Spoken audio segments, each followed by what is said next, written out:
Like Madiba, he is an inspiration to all those who are working and seeking to create a better world. And like Madiba, he has an abiding love and commitment to empower young people. Much as there are many similarities, there is one area where President Obama cannot match Madiba. Unfortunately, he cannot dance as well as Madiba can dance.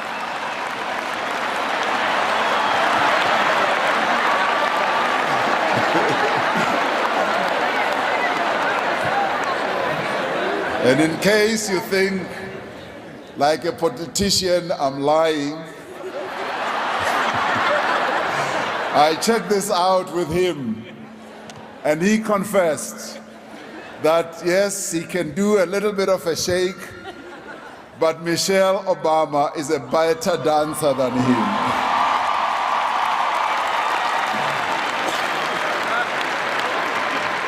As South Africans, we celebrated President Obama's election as the 44th President of the United States, not merely because he was a son of this continent, but because he embodied many of the values and aspirations that defined our struggle for liberation.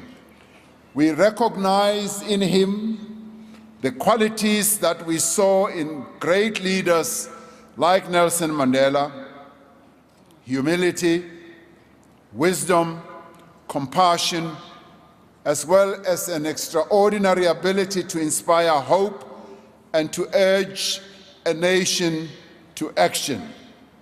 We saw a leader who had dedicated a remarkable political life to challenging prejudice and discrimination, to championing the cause of the poor and disenfranchised people, and to pursuing justice and equality. In him, we found an American president concerned as much about the fate of humanity as the future of his own countrymen and women, a leader who recognized the indivisibility of the global community and who desired, like us, to forge a common future. In him, President Barack Obama, we found an ally, we found a friend, we found a kindred spirit, and we found a brother. It therefore gives me great pleasure to invite President Barack Obama to deliver the 16th Nelson Mandela Annual Lecture. I thank you.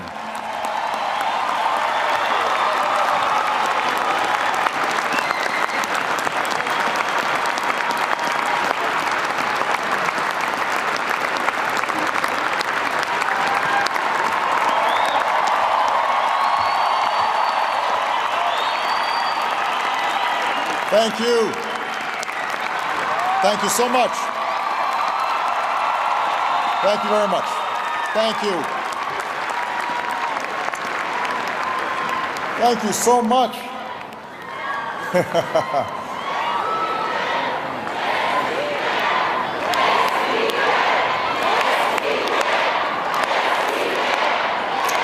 Thank you.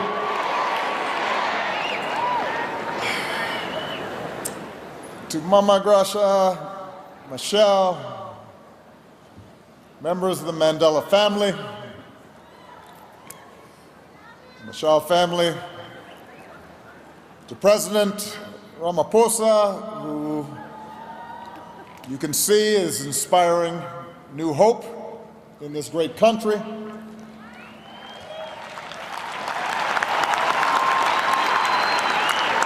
Professor, Doctor, distinguished guests, to Mama Sisulu and the Sisulu family, to the people of South Africa,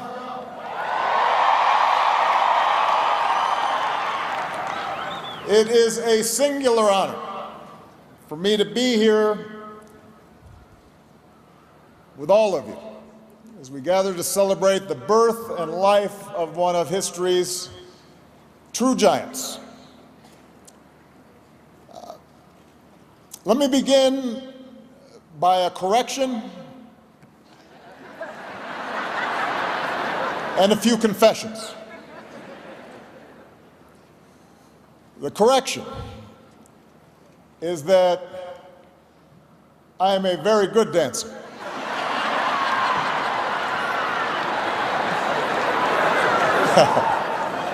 I just want to be clear about that.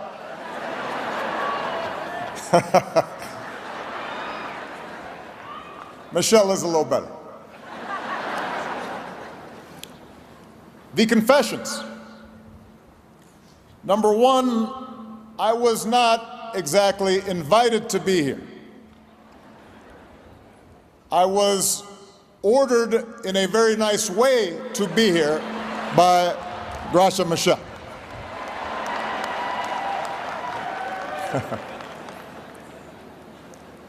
Confession number two.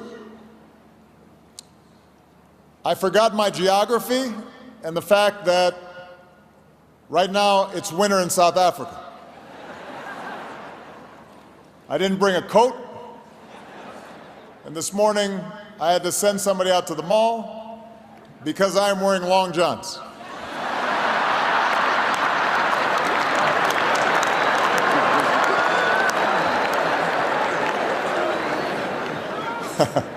I was born in Hawaii. Confession number three. When my staff told me that I was to deliver a lecture, I thought back to the stuffy old professors in bow ties and tweed, and I wondered if this was one more sign of the stage of life that I'm entering, along with gray hair and slightly failing eyesight. I thought about the fact that my daughters think anything I tell them is a lecture. I thought about the American press and how they often got frustrated at my long-winded answers at press conferences when my responses didn't conform to 2-minute sound bites. But given the strange and uncertain times that we are in, and they are strange, and they are uncertain,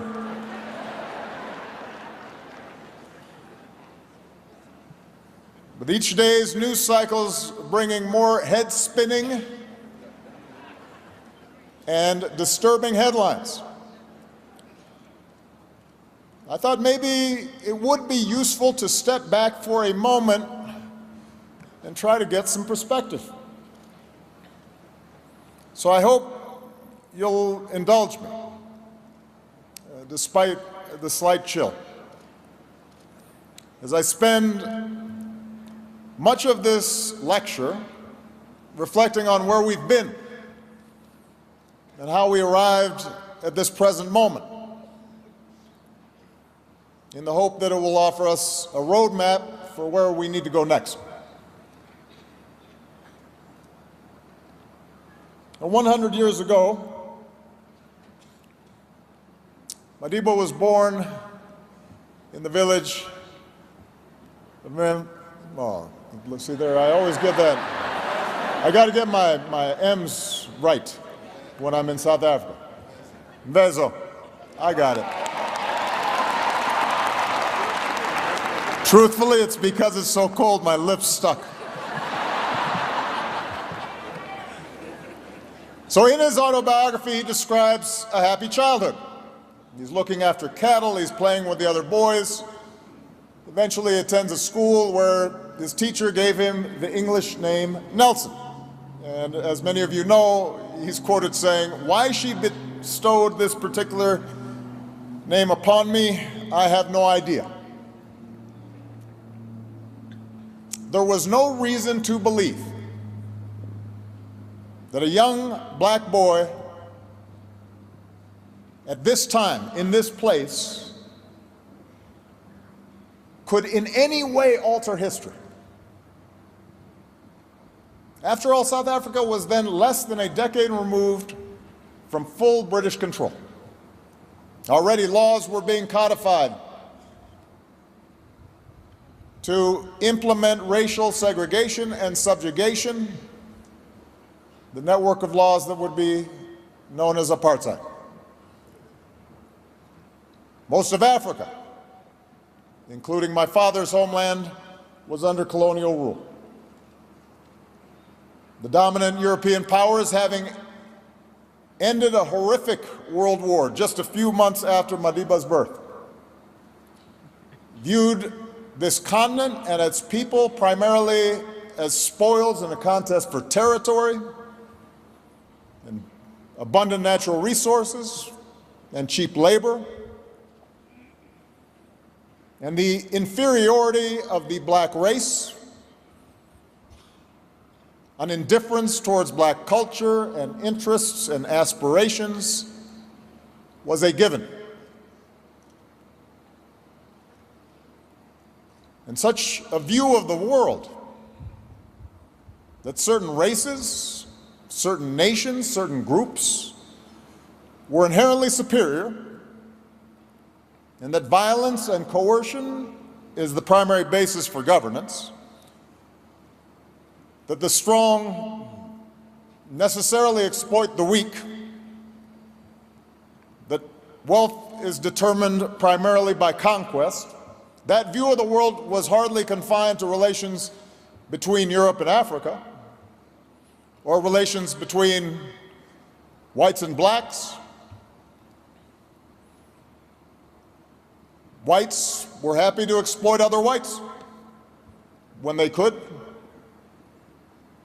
And by the way, blacks were often willing to exploit other blacks.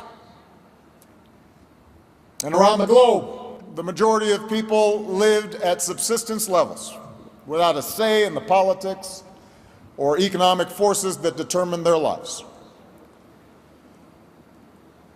Often they were subject to the whims and cruelties of distant leaders.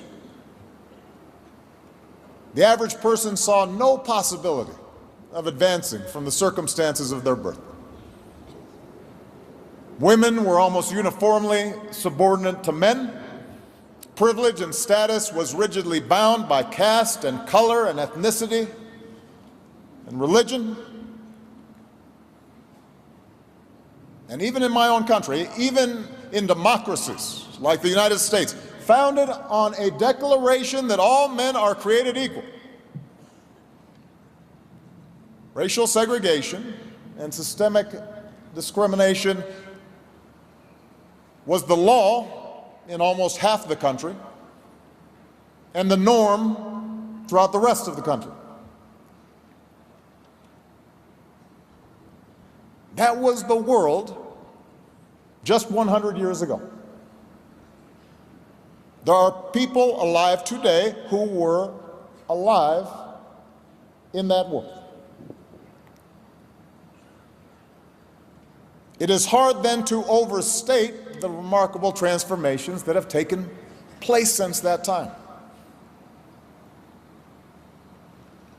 A second world war, even more terrible than the first, along with a cascade of liberation movements from Africa to Asia, Latin America, the Middle East,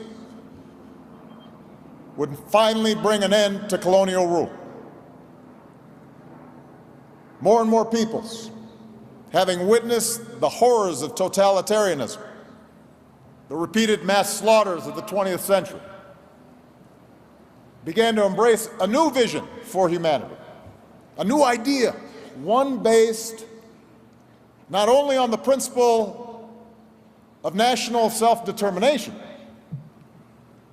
but also on the principles of democracy and rule of law and civil rights and the inherent dignity of every single individual. In those nations with market-based economies, suddenly union movements developed. And health and safety and commercial regulations were instituted, and access to public education was expanded, and social welfare systems emerged, all with the aim of constraining the excesses of capitalism and enhancing its ability to provide opportunity not just to some, but to all people. And the result was unmatched economic growth and a growth of a middle class. And in my own country, the moral force of the civil rights movement not only overthrew Jim Crow laws, but it opened up the floodgates for women and historically marginalized groups to reimagine themselves, to find their own voices, to make their own claims to full citizenship.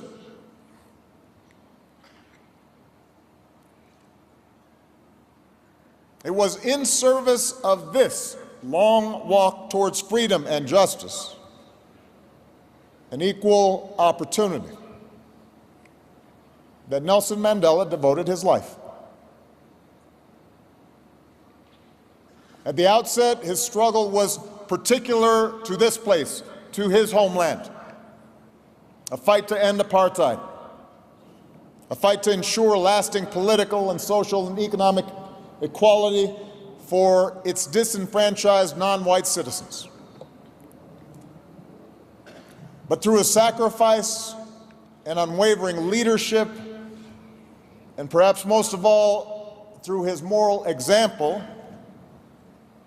Mandela and the movement he led would come to signify something larger.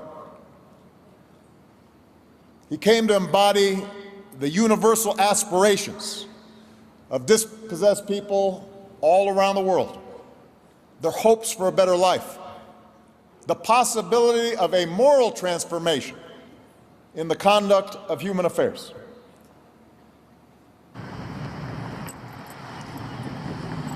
Madiba's light shone so brightly, even from that narrow Robben Island cell, that in the late 70s, he could inspire a young college student on the other side of the world to re-examine his own priorities, could make me consider the small role I might play in bending the arc of the world towards justice. And when later, as a law student, I witnessed Madiba emerge from prison just a few months, you'll recall, after the fall of the Berlin Wall, I felt the same wave of hope that washed through hearts all around the world. You remember that feeling? It seemed as if the forces of progress were on the march, that they were inexorable. Each step he took, you felt this is the moment when the old structures of violence and repression and ancient hatreds that had so long stunted people's lives and confined the human spirit, that all that was crumbling before our eyes. And then, as Madiba guided this nation through negotiation, painstakingly, reconciliation, its first fair and free elections, as we all witnessed the grace and the generosity with which he embraced former enemies, the wisdom for him to step away from power once he felt his job was complete. We understood that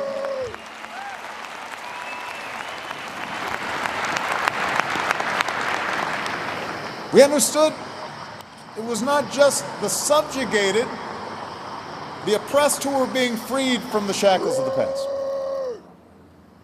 The subjugator was being offered a gift,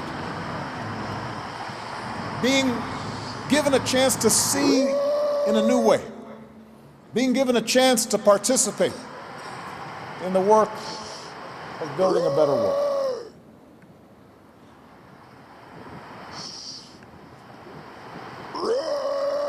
during the last decades of the 20th century, the progressive democratic vision that Nelson Mandela represented in many ways set the terms of the international political debate. It doesn't mean that vision was always victorious, but it set the terms, the parameters. It guided how we thought about the meaning of progress. And it continued to propel the world forward. Yes, there were still tragedies, bloody civil wars, from the Balkans to the Congo. Despite the fact that ethnic and sectarian strife still flared up with heartbreaking regularity. Despite all that, as a consequence of the continuation of nuclear detente, a peaceful and prosperous Japan, and a unified Europe anchored in NATO, and the entry of China into the world system of trade, all that greatly reduced the prospect of war between the world's great powers. And from Europe to Africa, Latin America, Southeast Asia, dictatorships began to give way to democracies. The march was on. A respect for human rights and the rule of law, enumerated in a declaration by the United Nations, became the guiding norm for the majority of nations. Even in places where the reality fell far short of the ideal. Even when those human rights were violated, those who violated human rights were on the defensive. On a prescribed dosage, you know what I'm saying? And with these geopolitical changes came sweeping economic changes. I can't rest. The introduction of market-based principles in which previously closed economies, along with the forces of global integration powered by new technologies, suddenly unleashed entrepreneurial talents to those that once had been relegated to the periphery of the world economy. Who hadn't counted, suddenly they counted. They had some power. They had the possibilities of doing business.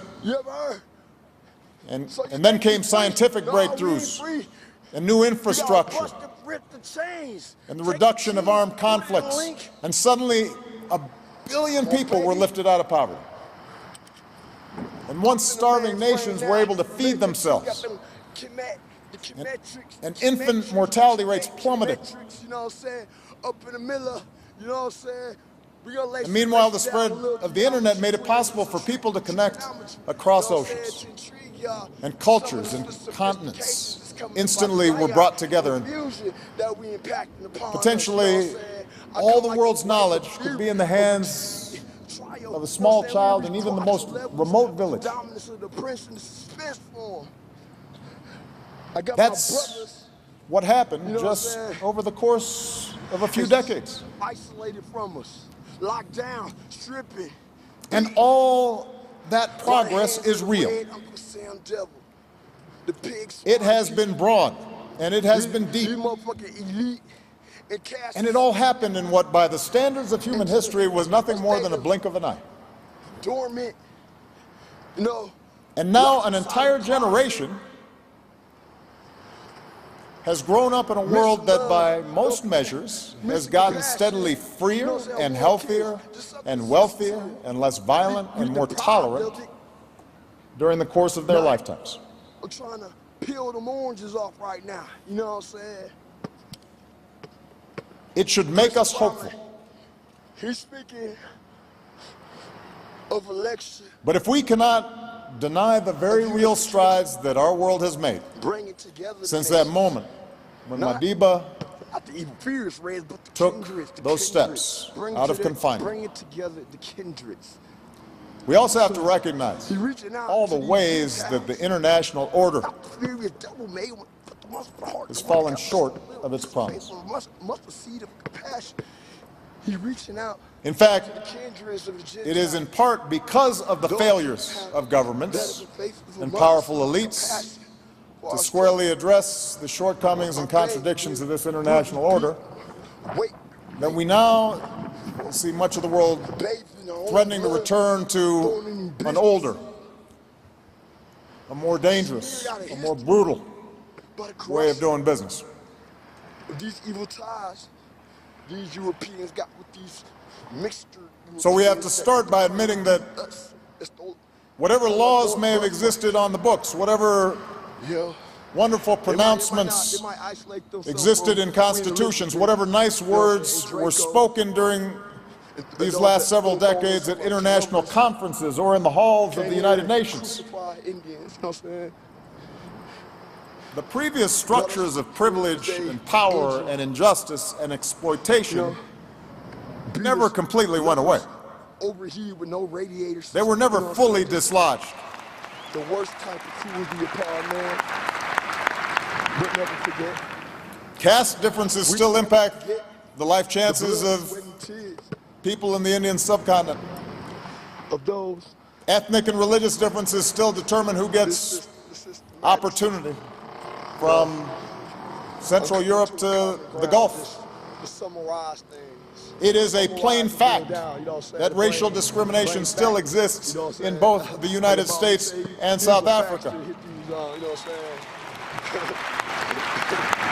And it is also a fact that the accumulated disadvantages of years of institutionalized oppression have created yawning disparities in income and in wealth and in education and in health, in personal safety, in access to credit.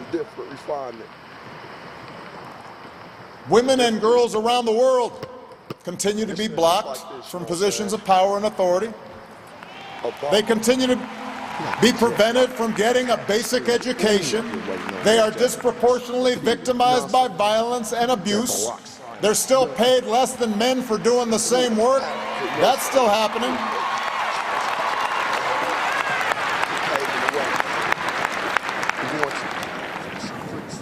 Economic opportunity for all the magnificence of the global economy, all the shining skyscrapers that have transformed the landscape around the world. Entire neighborhoods, entire cities, entire regions, entire nations have been bypassed. In other words, for far too many people, the more things have changed, the more things stayed the same.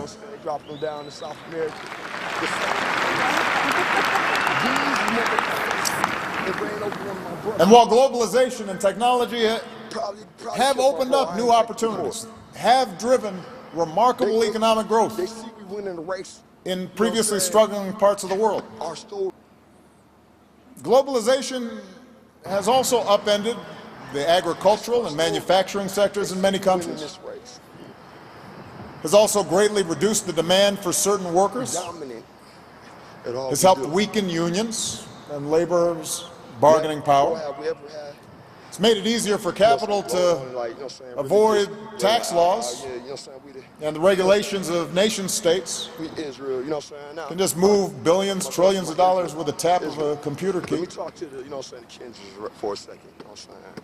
I gotta get a little Gentile with them. And the result of all these trends has been an explosion in economic inequality. To reach these Kendras right now, you know what I'm saying? It's meant that a few dozen individuals control the same amount of wealth as the poorest half of humanity. It's a climate. You know what I'm saying? That's not an exaggeration, that's a statistic. It's like, I was peeping out Eminem, Think about that. Today. He did a cipher on BET. In many middle-income and developing countries, I've been looking for. new wealth has just tracked the old bad deal that people got because it reinforced or even compounded existing patterns of inequality. It shouldn't be hard to do. The only difference is it created even greater opportunities for corruption on an epic scale. Horrifying. Your ancestors does all the culture. And for once solidly middle-class families in advanced economies like the United States, not even white people, except these trends have meant greater economic insecurity. especially for those who don't have specialized skills, people who were in manufacturing, people working in factories, control all of us business. people working on I mean, they farms. so few. They under the if they In every if they country, make just no more about. money, they'll be broke because they The population disproportionate ain't shit, you know what I'm saying? economic clout of those at the top exist, you know what I'm saying? They has just provided not even these a individuals percent, with you know what I'm wildly saying? So, disproportionate we influence let these few of not even a on percent. their country's political life and on its media, They devise our hearts on and what create policies ways are to pursued and whose capitalize interests off of our end up being drinking ignored. card, you know what I'm saying? So they so disguised by their clever tactics. So it's so, you know what I'm saying? Now, within their it should be law noted jurisdiction. That's why we can't win. that this new international elite, so we go straight to fucking the jail. professional No class that limitation, supports nothing them, we can do about it. It's just so set up with them. Now differs here, in trying to important put all respects his- from you know what the I'm ruling saying? aristocracies His of whole old. fan club, you know what I'm saying? It includes many who are self-made. Within the structure, the whole shit. It includes champions of meritocracy. It's And although over, you know what I'm saying? still Ain't no mostly fixing white and that male, system. That system dead. You know what I'm saying? as a group, Every last they one of reflect a them, ain't diversity of nationalities and ethnicities that would have not existed 100 years ago. Ego. You know, the ego head is just blown to pieces. You know what I'm saying? A decent percentage consider themselves liberal in their politics, Shit really just modern and rocket cosmopolitan bomb and just exploded in their outlook, Just the truth, period. You know what I'm saying? Exercise unburdened the by truth, you know what I'm parochialism saying? or nationalism or overt racial prejudice you know, or strong religious Like I was sentiment. speaking to my kindreds, you know what They I'm are saying? equally All comfortable now in New listen, York you know, I or don't London understand or it, Shanghai or but I Nairobi speak to or my Buenos kindreds, you know what I'm Aires saying? You see how or Eminem Johannesburg. brings it, you know what I'm saying? He holds nothing back. Many you know are what I'm saying? Keep sincere it and 100, effective in their you know what I'm philanthropy. saying? You really Some of need them to get count Nelson soldiers Mandela and- among their and- heroes. Like I'm telling you. Some even your supported soldiers, Barack like, Obama for the you know what I'm presidency saying? of the I know United States. All y'all ain't spiritualistic, religious. And you by know what I'm saying? virtue of my status as a former head of state, some of them consider me as an honorary member of the club. Show y'all something amazing. So I'm here to bring the facts. You know what I'm saying? You know, I get invited to these fancy things, you know. You know what I'm saying? So it should be no offense. You know what I'm saying? They'll fly me out. When we every time we read history, we feel insulted. You know what I'm saying? So all that little probably want to crack. But you what's know what I'm saying? nevertheless Ruffle true your feathers, you know what I'm saying? is It that what in it their is, business you know what I'm dealings, many titans of wanna industry crack and it, you know what I'm finance saying? Y'all know what it is. You know what I'm saying? are you know. increasingly detached now from any I'm single here. locale or nation state. Here, let me- They live lives more and more insulated from the struggles of ordinary people in their countries of origin.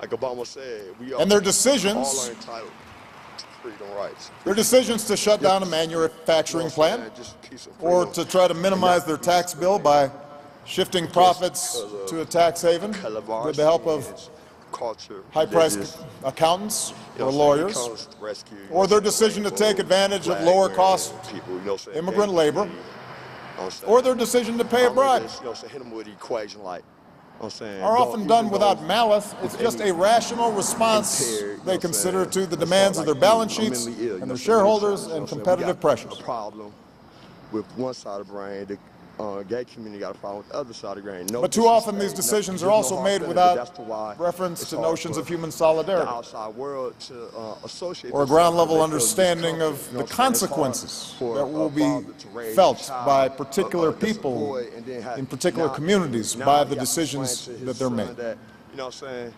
If And you're- from if their you're a friend, boardrooms or retreats, you know what I'm saying? You never global have to decision worry about makers brain. See, it's hard for me even don't get a to chance to see gay sometimes ass the shit. pain You know what I'm saying? in Now the y'all faces of children laid-off in the midst, workers. you know that's, you know what I'm saying? We Their just kids ill don't together, suffer that's when just cuts us, in you know public what I'm saying? education And so, and healthcare for me, result with my as a mental consequence of a complex, reduced with tax y'all, base because of tax you know what I'm avoidance. saying?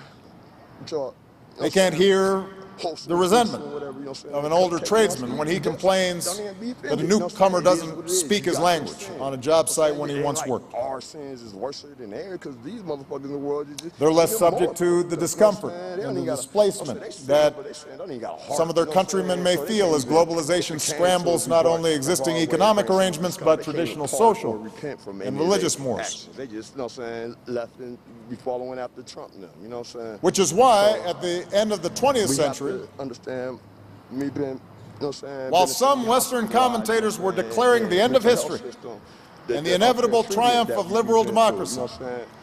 and the Being virtues of the global supply chain, by just things, you know what I'm saying? It made so things many blurry, it's present. miss And signs of a brewing backlash going through so much treatment, you know what I'm saying, with my father. A backlash that You know arrived what I'm saying? Now, he in so many forms.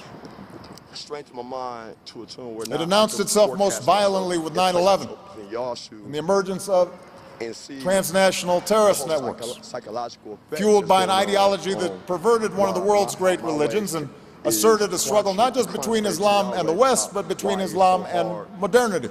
And it brings discomfort, you know what I'm saying, to try to And an ill-advised U.S. invasion of Iraq didn't help, and then you have a meek, accelerating a sectarian conflict. Like I was saying, an analogy, like, far like, you know what I'm saying, Russia, like already humiliated by its reduced influence since the collapse of the Soviet Union, feeling threatened by democratic movements along its borders, suddenly started reasserting authoritarian control. And in some cases meddling with its neighbors. But I understand like how y'all feel about China, emboldened by its economic success, started bristling against criticism of its human rights record. His free will, he had, you know what I'm saying, even though it framed the promotion of universal values as nothing more than foreign meddling, imperialism under a new name. You know what I'm saying? I can feel that's probably how it is with people of within the United States, within the European Union. Challenges to globalization first came from the left, but then came more forcefully from the right.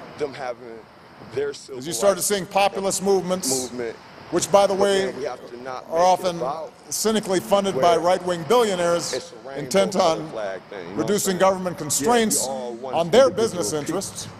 But we have to understand, we can't just make just let these movements tapped the unease that was felt by many people who lived outside of the urban cores. Fears that economic security was slipping away, that their social status and privileges were eroding, that their cultural identities were being threatened by outsiders, somebody that didn't look like them or sound like them or pray as they did. I can understand why y'all feel that way towards us, you know what I'm saying? Yeah, but sometimes... And perhaps more than anything else, where you can the devastating impact of the 2008 financial crisis, in which the reckless behavior of financial elites resulted in years of hardship for ordinary people all around the world, made all the previous assurances of experts ring hollow.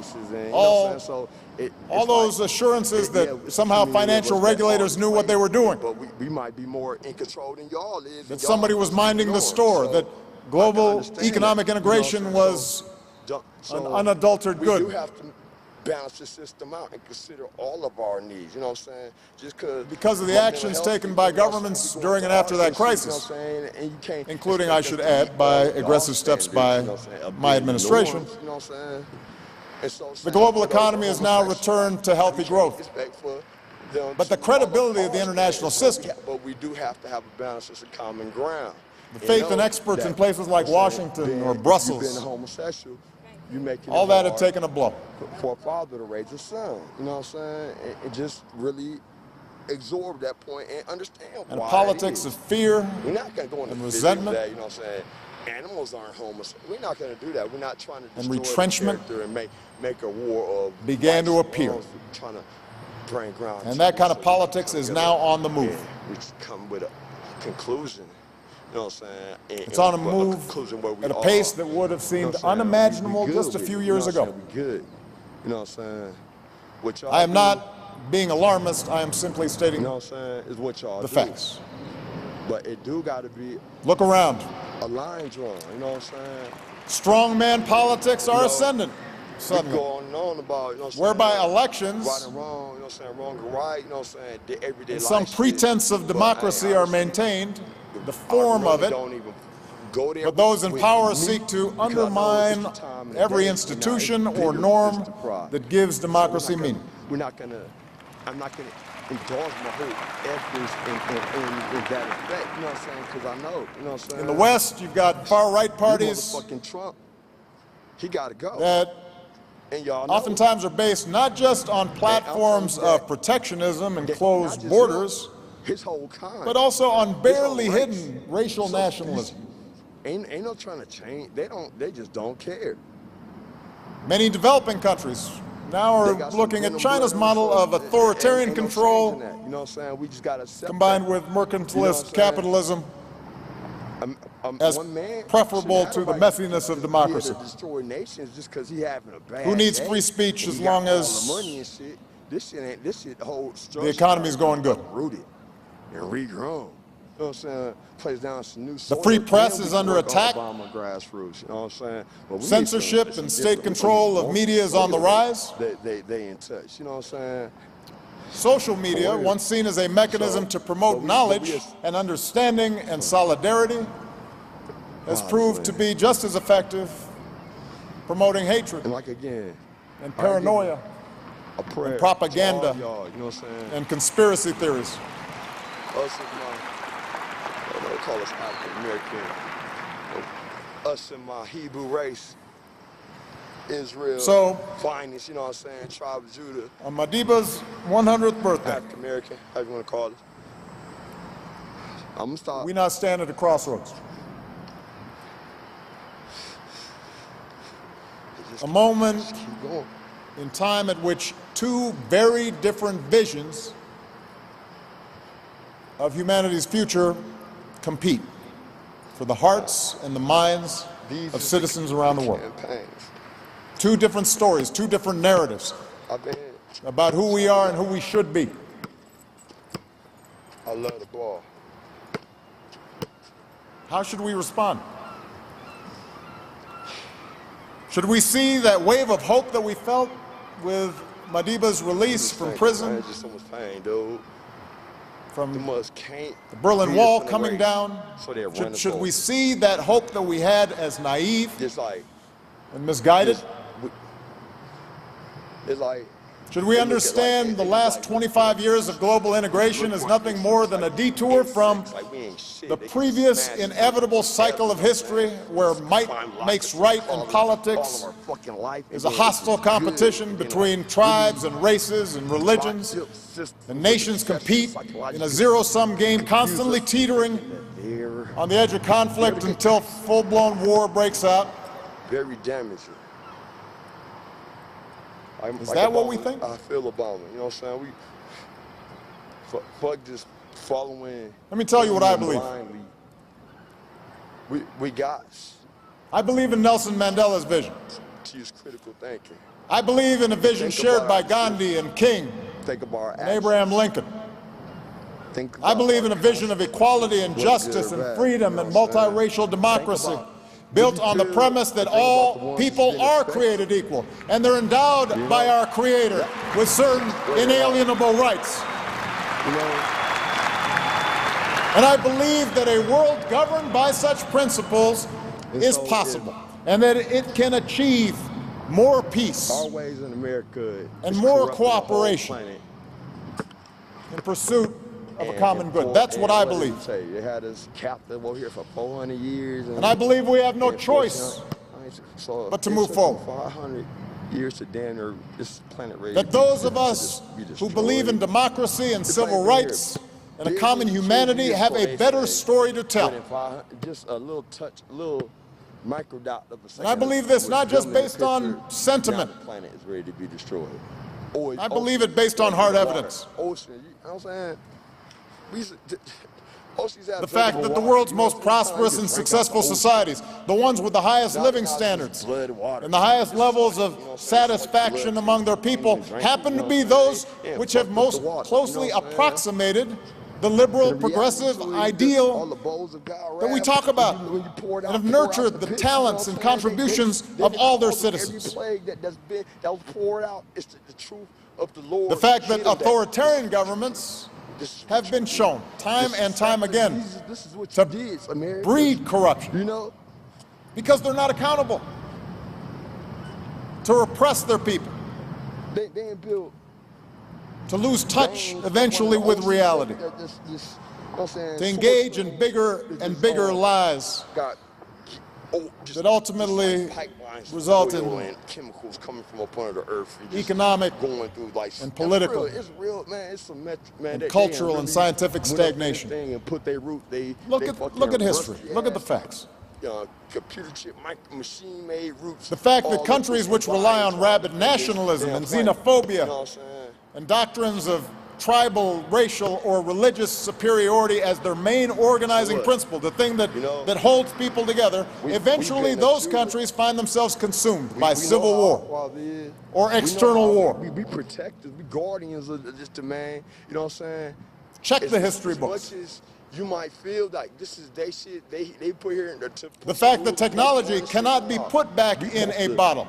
See the real. So we're stuck with the fact that we now live close together, and populations are going to be moving. Clean it back up, do a recycle. And environmental challenges are not going to go away on their own. So that the only way to effectively address problems like climate change or mass migration or pandemic disease will be to develop systems for more international cooperation, not less. This about your people. This is what you got to say. You know what I'm saying? You can't remember another type of existence. You got to cherish this existence and try. We have a better story to tell. You know, so what? You know what I'm saying? Like you didn't get everything you wanted in life. To say that our vision for the future is better, yeah, I got to admit, I think animals is not to say that it will inevitably win. It is now. We come up in it with all these other because history also shows the power of fear. With every eagles, you know what I'm saying? We just history shows the lasting hold over our egos, of greed and the desire to dominate others in the minds of men. You know, so wow, really? Especially men. But they don't measure the pain and that they egos. History shows how easily people can be convinced to turn on those who look different. You're in the industry, but it causes or worship God in a different way. And you happy because you live luxuriously and it's worth it to you. You know what I'm saying? So if we're truly to continue Madiba's long walk towards freedom, you know what I'm saying? Hardy, you're good. You know what I'm saying? We're gonna have to work harder. It shouldn't be that way. You know what I'm saying? We're gonna have to be smarter. We should have more capacity. We're gonna have to learn from the mistakes of the recent past. And actually go and try to do all we can. In the brief time remaining, let me just suggest a few guideposts for the road ahead. You know what I'm saying? Guideposts that draw from Madiba's work, I come to court. his words, the lessons of his life. You know, I love the ball. First, Madiba shows those of us who believe in freedom and democracy, we are going to have to fight harder to reduce inequality and promote lasting economic opportunity for all people. Now, I don't believe in economic determinism. Human beings don't live on bread alone. Of all those, but they need bread. You know what I'm saying? And history shows that societies which tolerate vast differences in wealth feed resentments and reduce solidarity and actually grow more slowly. That once people achieve more than mere subsistence, then they're measuring their well-being by how they compare to their neighbors and whether their children can expect to live a better life. Nothing. And when economic power is concentrated in the hands of the few, history also shows that political power is sure to follow, and that dynamic eats away at democracy.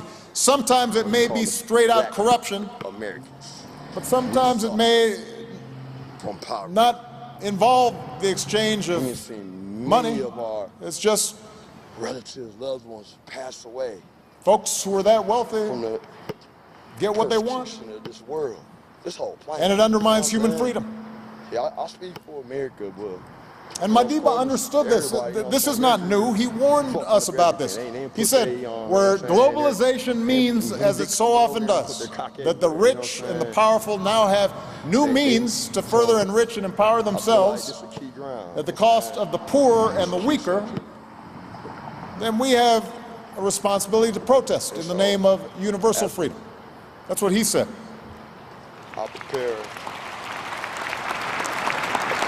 So if we are serious about universal freedom today, if we care about social justice today, then we have a responsibility to do something about it. And I would respectfully amend what Madiba said. I don't do it often, but I'd say it's not enough for us to protest. We're going to have to build.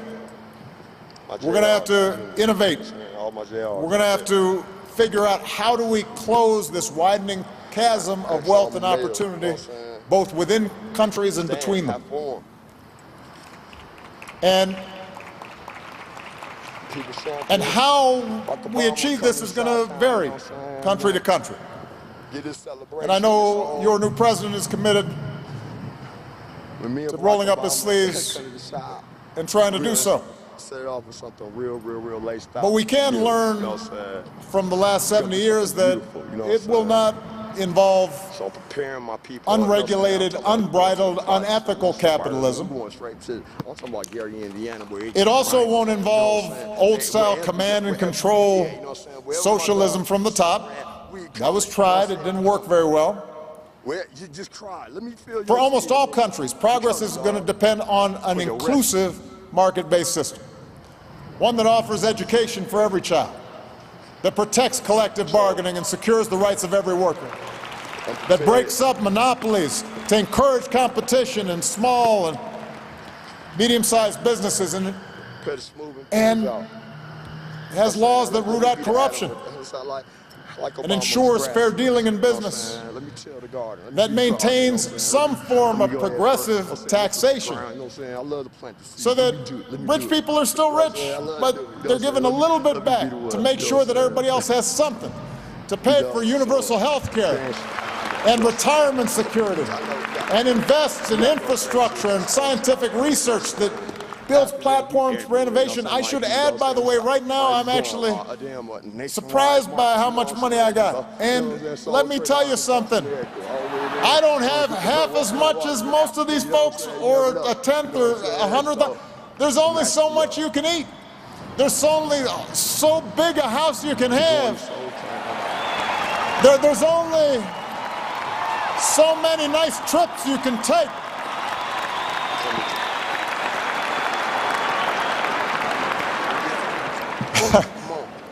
I mean, it's enough. You don't have to take a vow of poverty just to say, well, let me help out a few of the other folks. Let me look at that child out there who doesn't have enough to eat or needs some school fees. Let me help him out. I'll pay a little more in taxes. It's okay. I can afford it.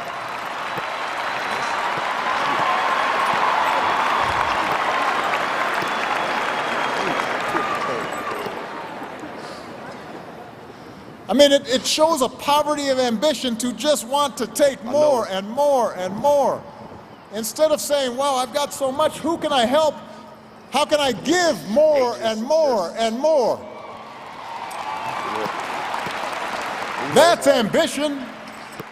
That's impact. That's influence. That and copy that, but they can't see the What an amazing gift to be able to help people. They got no moral. Not just yourself.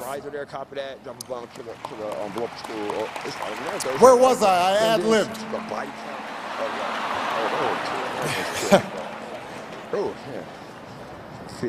You get the point. It involves promoting an inclusive capitalism, So they just love to play us like video games, both within nations and between nations. And as we pursue, for example, sustainable development goals, we have to get past the charity mindset. Go back home then. That's our We've got to bring more resources to the forgotten pockets of the world through investment and entrepreneurship, because there is talent everywhere in the world if given an opportunity. Now, one is Israel. We all one Israel. We all one nation Israel.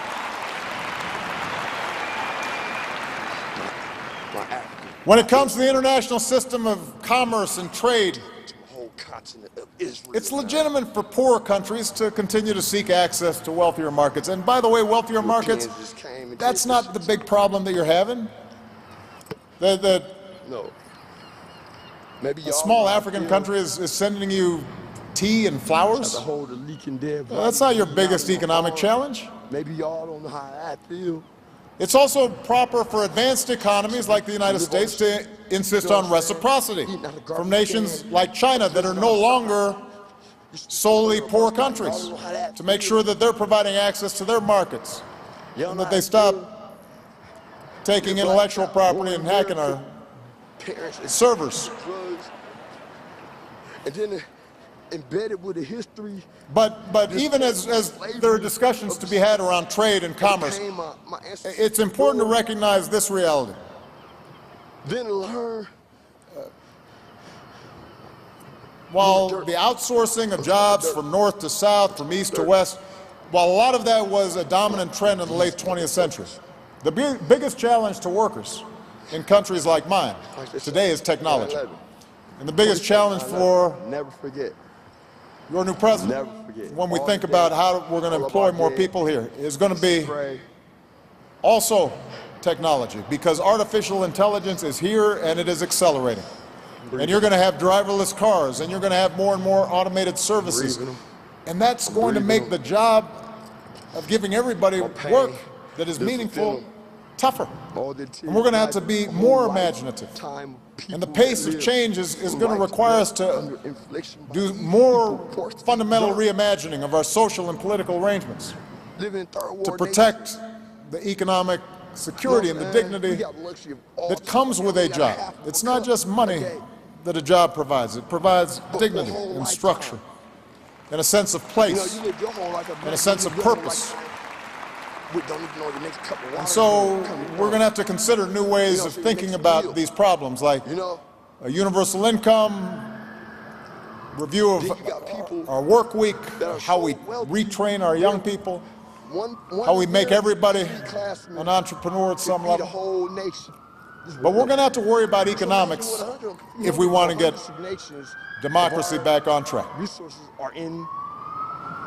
They bury them. Second, they have our resources. Madiba teaches us that some principles really are universal. And the most important one is the principle that we are bound together by a common humanity, and that each individual has inherent dignity and worth. Now, it's surprising that we have to affirm this truth today. More than a quarter century after Madiba walked out of prison, I still have to stand here at a lecture and devote some time to saying that black people and white people and Asian people and Latin American people and women and men and gays and straights, that we are all human, that our differences are superficial, and that we should treat each other with care and respect. I would have thought we would have figured that out by now. I thought that basic notion was well established. But it turns out, as we're seeing in this recent drift into reactionary politics, that the struggle for basic justice is never truly finished. For us. So we've got to constantly be on the lookout and fight for people who seek to elevate themselves by putting somebody else down. Don't even argue with your mom about it, man. Just clean it up. And by the way, we also have to actively resist. This is important, particularly in some countries in Africa, like my own father's homeland. I've made this point before. We have to resist the notion that basic human rights like freedom to dissent or the right of women to fully participate in the society, or the rights of minorities to equal treatment, or the rights of people not to be beat up and jailed because of their sexual orientation. We have to be careful not to say that somehow, well, that doesn't apply to us. That those are Western ideas rather than universal imperatives. Ooh, that's a low one to do. Ooh, but we did it. That's the this is Again, Madiba, you know, he anticipated things. He knew what he was talking about. In 1964, before he received the sentence that condemned him to die in prison, he explained from the dock that the Magna Carta, the Petition of Rights, the Bill of Rights are documents which are held in veneration by Democrats throughout the world. In other words, he didn't say, well, those folks weren't written by South Africans, so I guess I can't claim them. No, he said that's part of my inheritance. That's part of the human inheritance. That applies here in this country, to me and to you. And that's part of what gave him the moral authority that the apartheid regime could never claim, because he was more familiar with their best values than they were. Then we could take command. He had read their documents more carefully than they had. Obedience of a whole city. See, we could build only our own. He went on to say political division based on color is entirely artificial. And when it disappears, so will the domination of one color group by another. That's Nelson Mandela speaking in 1964 when I was 3 years old.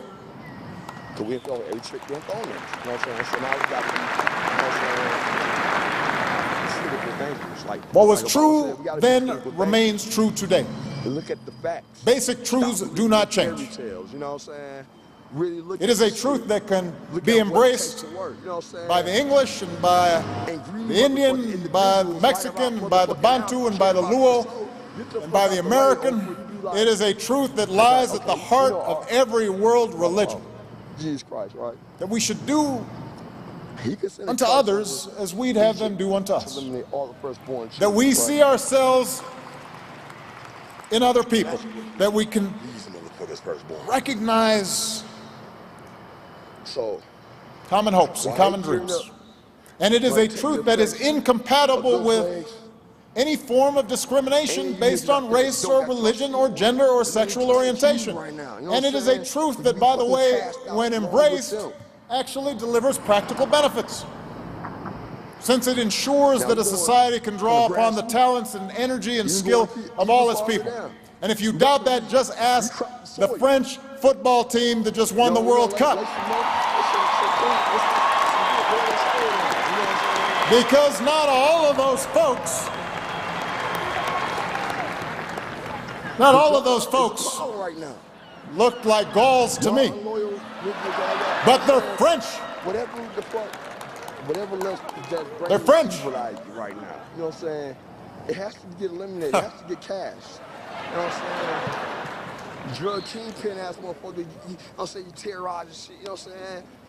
Now, embracing our common humanity does not mean that we have to abandon our unique ethnic and national and religious identities. You know the voice of the Lord when you hear it. They don't know. Madiba never stopped being proud of his tribal heritage. He didn't stop being proud of being a black man and being a South African.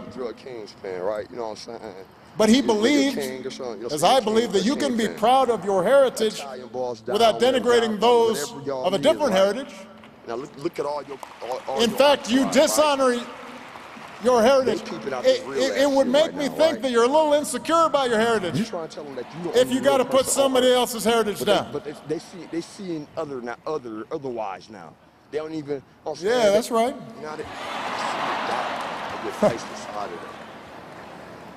They got okay. This is your protection. They hold a machine gun. You don't even. Don't you get a sense sometimes? Again, I'm ad-libbing here.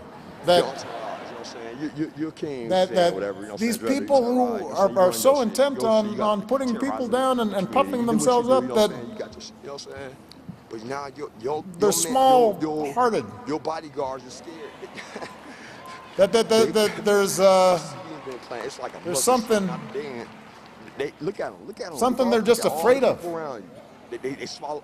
Now if they swallow, they spit. Madiba knew that we cannot claim justice for ourselves when it's only reserved for some. Madiba understood that we can't say we've got a just society simply because we replace the color of the person on top of an unjust system So the person looks like us, even though they're doing the same stuff, and somehow now we've got justice. That doesn't work. It's not justice if now you're on top, so I'm going to do the same thing that those folks were doing to me, now I'm going to do it to you. That's not justice. Like they don't want to go to hell like you. I detest racialism, he said, whether it comes from a black man or a white man. You're luxury. You know what I'm saying? You market yourself as a boss. You're the undercut. You kill. Now we have to acknowledge that there is disorientation that comes from rapid change and modernization, and the fact that the world has shrunk. And we're going to have to find ways to lessen the fears of those who feel threatened. In the West's current debate around immigration, for example, it's not wrong to insist that national borders matter.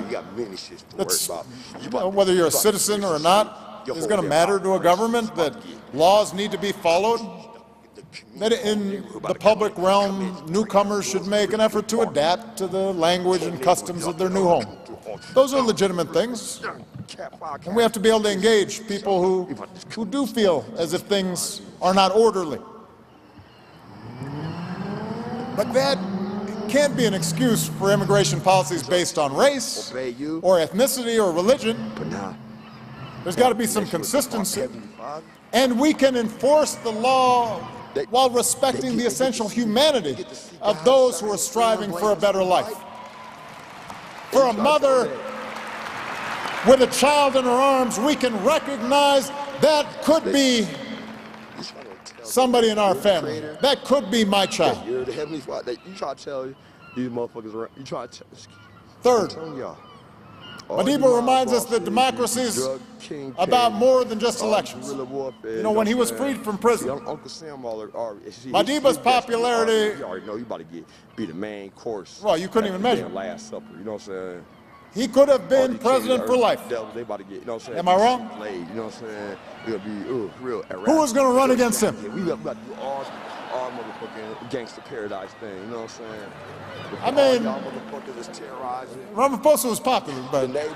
come on. You know what I'm saying? Plus, he was a young. He was too young. Trying to convince you that you the king.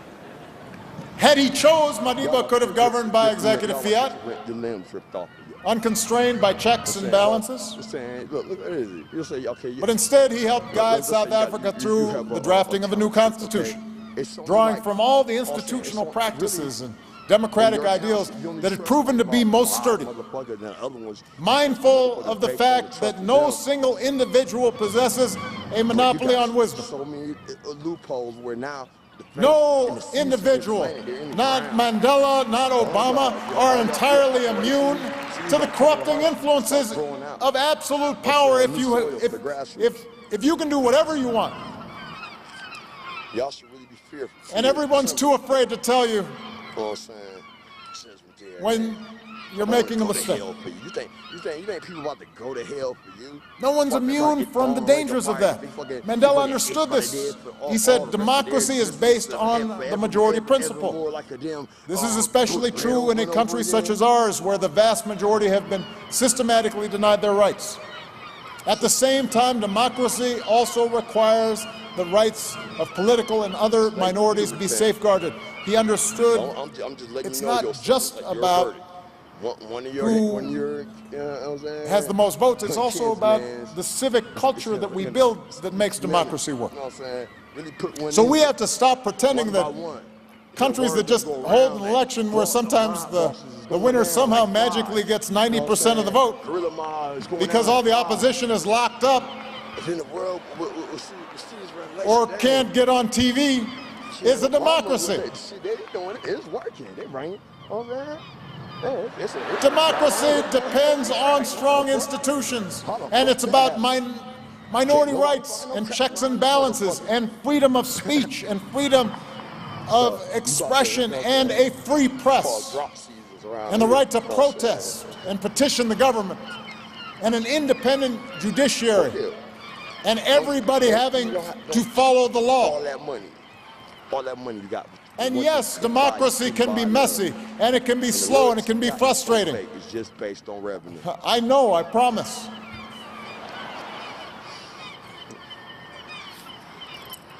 But the efficiency that's offered by an autocrat, that's a false promise. Don't take that one, because it leads invariably to more consolidation of wealth at the top and power at the top. And it makes it easier to conceal corruption and abuse. For all its imperfections, real democracy best upholds the idea that government exists to serve the individual and not the other way around. Sitting at your desk right now, you know what I'm saying? Feeling real. And it is the only form of government that has the possibility of making that idea real. So for those of us who are interested in strengthening democracy, it's time for us to stop paying all of our attention to the world's capitals and the centers of power and to start focusing more on the grassroots, because that's where democratic legitimacy comes from, not from the top down, not from abstract theories, not just from experts, but from the bottom up, knowing the lives of those who are struggling. Why don't you care? As a community organizer, I learned as much from a laid-off steelworker in Chicago or a single mom in a poor neighborhood that I visited as I learned from the finest economists in the Oval Office. Democracy means being in touch and in tune with life as it's lived in our communities. And that's what we should expect from our leaders. And it depends upon cultivating leaders at the grassroots who can help bring about change and implement it on the ground, and can tell leaders in fancy buildings, this isn't working down here. Okay, you don't think that mother's gonna do sacrifice life for you then? Because they didn't love you. And to make democracy work, they were enslaved by you. Madiba shows us that you possess. We also have to keep teaching our children and ourselves, and this is really hard, to engage with people not only who look different, but who hold different views. This is hard.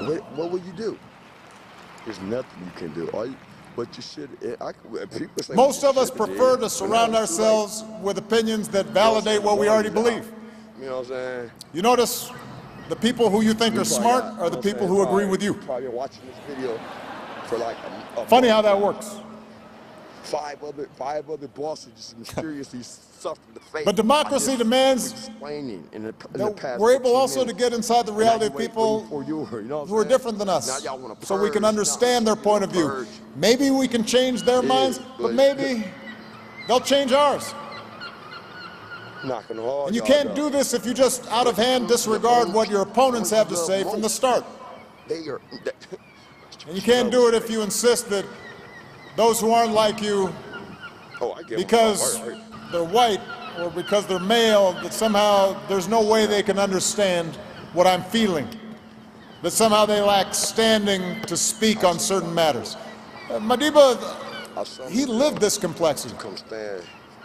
In prison, he studied Afrikaans so that he could better understand the people who were jailing him. And when he got out of prison, he extended a hand to those who had jailed him, because he knew that they had to be a part of the democratic South Africa that he wanted to build.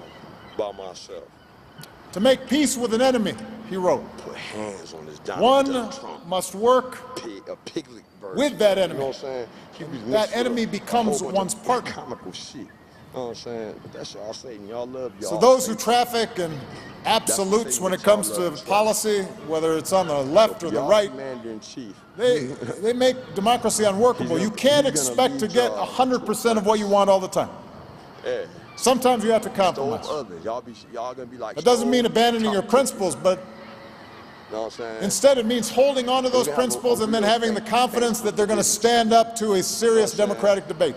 We're going to have our thanks for forgiveness days. That's how America's founders intended our system to work. But through the testing of ideas and the application of reason and proof, it would be possible to arrive at a basis for common ground. We will remember you no more. And I should add, for this to work, we have to actually believe in an objective reality. This is another one of these things that I didn't think I had to lecture about. You have to believe in facts. Just remember, Without facts, there's no basis for cooperation. If I say this is a podium and you say this is an elephant, Should have been done. it's going to be hard for us to cooperate. Hard to do. You let your I can pilgrim find pride common get in the ground way. for those who oppose the Paris Accords. Because of your pilgrim pride. Because, for example, they might say, well, it's not going to work. You can't get everybody to cooperate. Or they might say, it's more important for us to provide cheap energy for the poor, even if it means in the short term that there's more pollution. At least I can have a debate with them about that. And I can show them why I think clean energy is the better path, especially for poor countries, that you can leapfrog old technologies. I can't find common ground if somebody says climate change is just not happening, when almost all the world's scientists tell us it is. I don't know where to start talking to you about this. If you start saying it's an elaborate hoax, I don't know what to... Where do we start?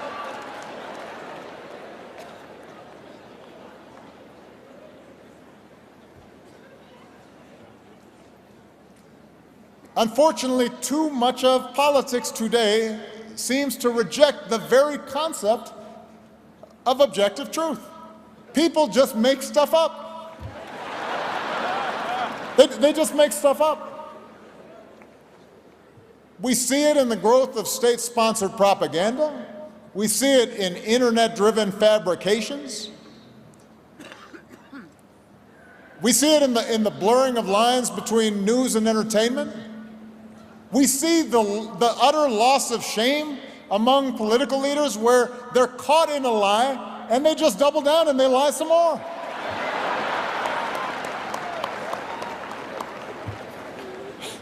It used to, look, let me say, politicians have always lied, but it used to be if you caught them lying, they'd be like, oh man. Now they just keep on lying. They just...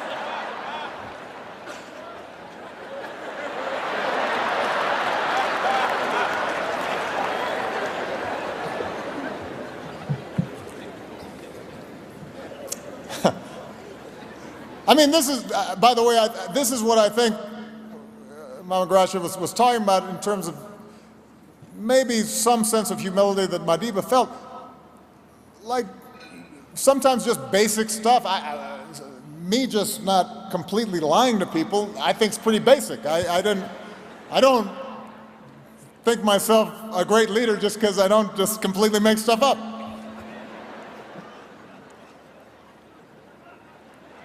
I mean, you'd think that was kind of just a baseline. Anyway, we see it in the promotion of anti-intellectualism and the rejection of science from leaders who find critical thinking and analysis and data somehow politically inconvenient. And as with the denial of rights, the denial of facts runs counter to democracy.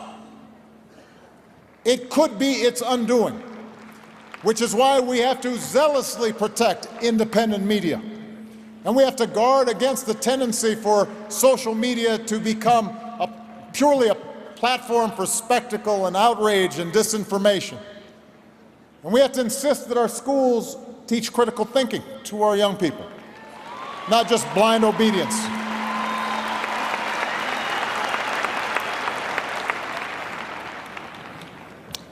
Which I'm sure you are thankful for leads me to my final point.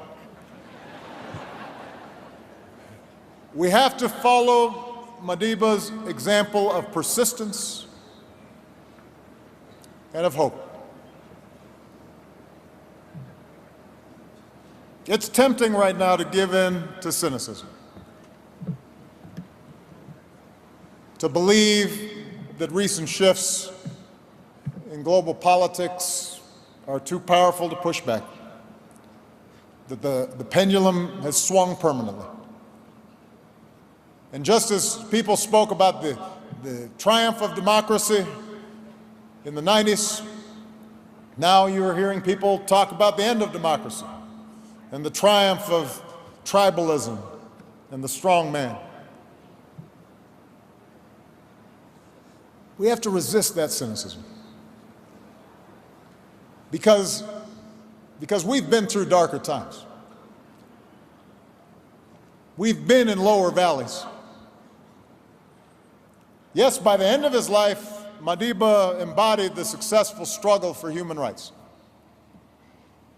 But that journey was not easy. It wasn't preordained. The man went to prison for almost 3 decades. He split limestone in the heat, and he slept in a small cell and was repeatedly put in solitary confinement. And I remember talking to some of his former colleagues saying how they hadn't realized when they were released just the sight of a child. The idea of holding a child, they had missed. It wasn't something available to them for decades. And yet somehow his power actually grew during those years. And the power of his jailers diminished, because he knew that if you stick to what's true, if you know what's in your heart and you're willing to sacrifice for it, even in the face of overwhelming odds,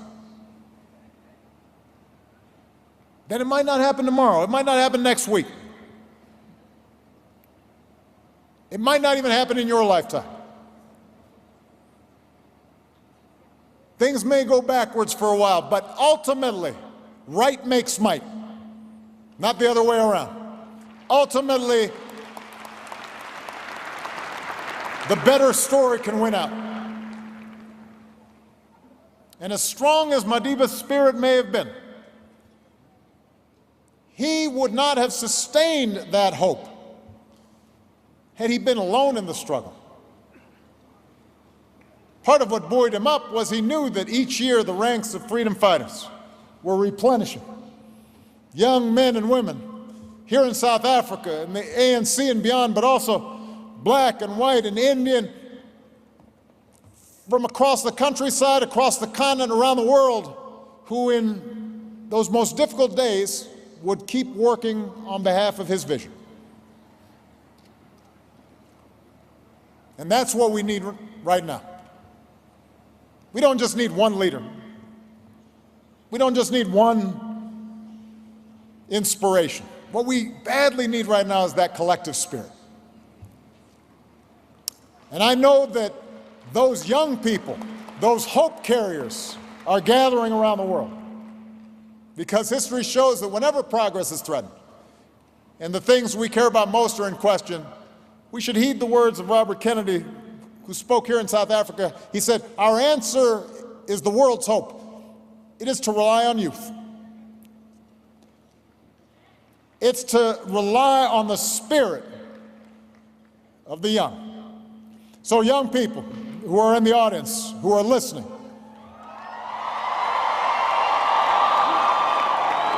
my message to you is simple.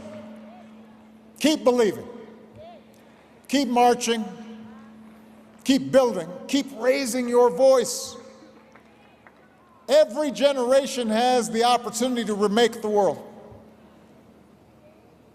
Mandela said, "Young people are capable, when aroused, of bringing down the towers of oppression and raising the banners of freedom."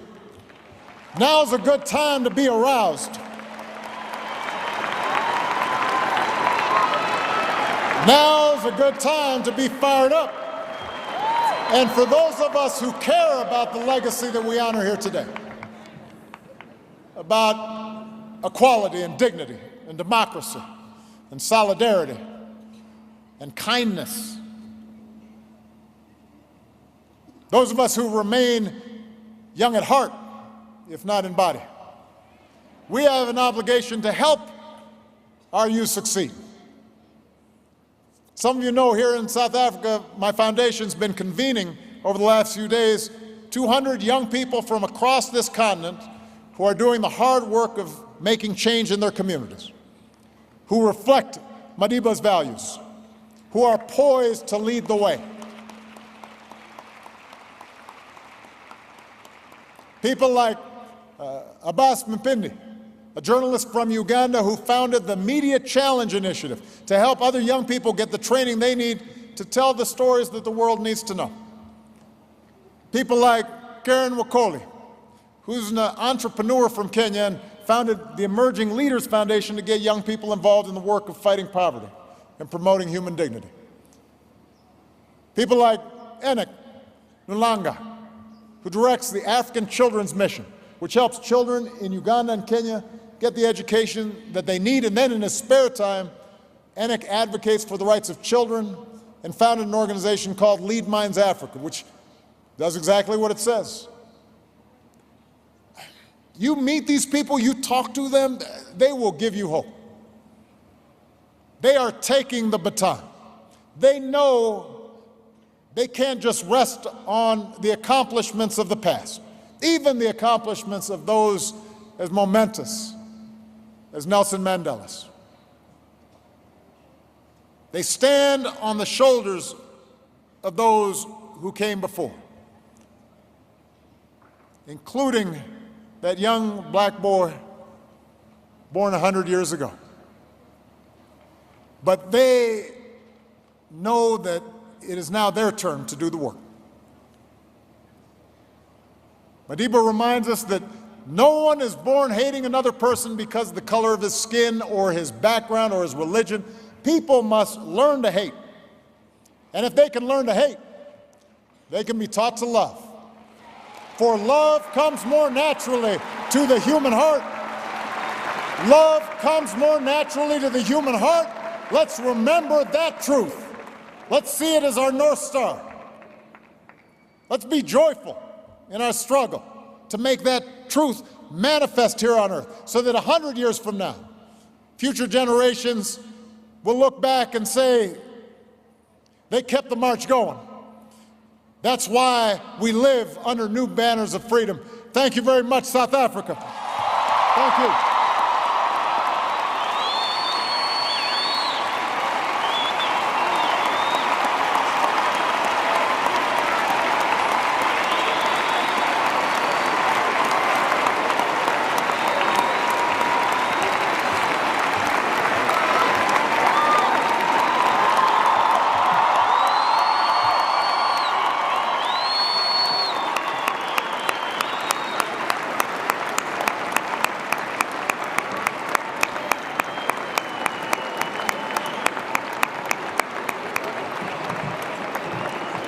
Ladies and gentlemen, if we could have our seats.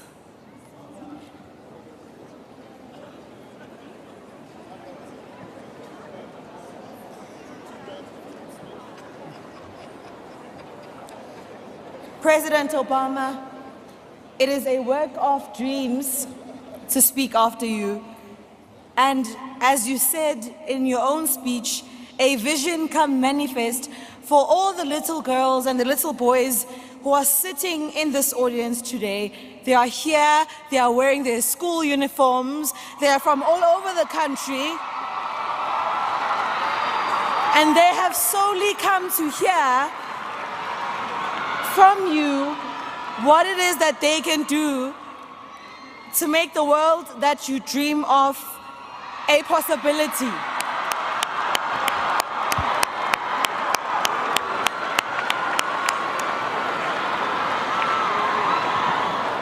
When my father introduced me to your campaign, I was only 14 years old, and I barely understood what it meant to unite people around a politics of purpose.